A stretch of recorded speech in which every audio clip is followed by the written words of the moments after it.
Первый казахский ученый, выдающийся путешественник, этнограф, исследователь истории культуры народов Средней Азии, Казахстана и Восточного Туркестана Чукан Валиханов родился в 1835 году в местечке Тунтимис, нынешнего Сарыкольского района. Детство его прошло в степи, среди народа.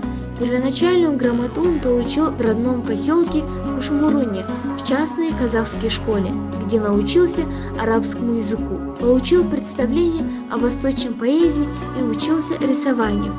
Последнее занятие было его неподдельной страстью, и сохранившиеся зарисовки Чукана говорят о том, что в нем жил талант недюжинного художника.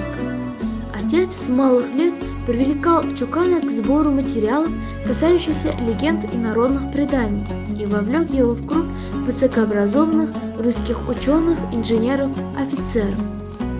Дальнейшая карьера Чукана была предопределена семейной традицией и полученным образованием. Он российский офицер, разведчик, дипломат и чиновник, исполняющий различные поручения царской администрации.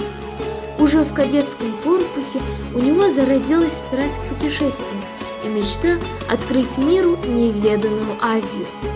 Мечте было дано совершиться, но в более глубоком смысле, чем предполагал юный Чукан.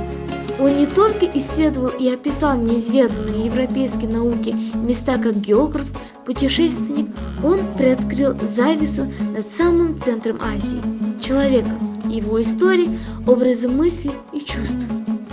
В 2020 году исполняется 185 лет со дня рождения Чукана Валиханова. В честь этой даты РГУ Республиканская библиотека для незрячих и слабовидящих граждан организовала виртуальную книжную выставку, именуемую «Шоханы Барель Шохтага Бейке». На выставке были представлены следующие работы: Жарылка Бисенбайло Чукан Валиханов, Чукан Валиханов собрание сочинений в 3 томах, Чукан Валиханов «Смерть Кукетая хана», Чукан Валиханов собрание сочинений, Чукан Валиханов избранные произведения. В 1904 году Российское географическое общество выпустило книгу Чукана Валиханова, и в предисловии к ней академик Веселовский написал следующее: как блестящий метеор промелькнут над ним востоковедения потомок казахских ханов и в то же время офицер русской армии Чукан Чингизевич Валиханов. Русские ориенталисты единогласно признали в лице его феноменальное явление и ожидали от него великих и важных откровений о судьбе тюркских народов, но преждевременная кончина Чукана лишила нас этих надежд. За недолгую жизнь Чукан Валиханов сумел написать значительные труды. Его литературное и научное творчество составляет 5 объемных трудов. Видный казахский ученый и просветитель Чукан Валиханов оставил после себя обширное литературное наследие. За короткую жизнь он написал ряд трудов, посвященных истории, географии и этнографии народов Средней Азии и Казахстана, а также множество произведений на общественно-политические темы.